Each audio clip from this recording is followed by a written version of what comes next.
Last month, Abu Hamdo was shot in the groin in an anti-regime protest in the Syrian city of Qusayr.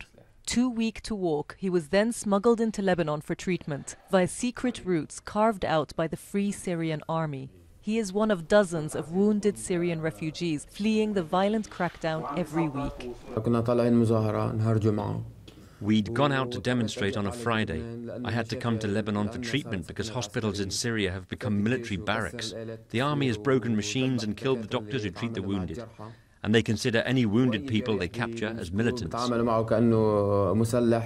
Hamdo was left with a limp from his bullet wound. For Abu Fida, however, this isn't his first encounter with the Syrian security forces. At the start of the uprising in March, he was arrested at a rally, then tortured in detention. I have 6 injuries, one in my head. When an officer was ordering me to say that Bashar is my God, he said, say, Bashar is your God, and I will let you go. But I insulted him and Bashar, so he struck me with a knife to my head. He was eventually sent home after security forces assumed he was dead.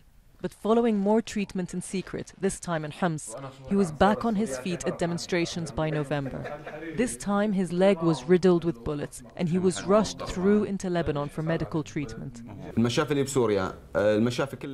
hospitals in Syria are under the control of the Syrian security, including the National Hospital, Military Hospital and the Field Hospital.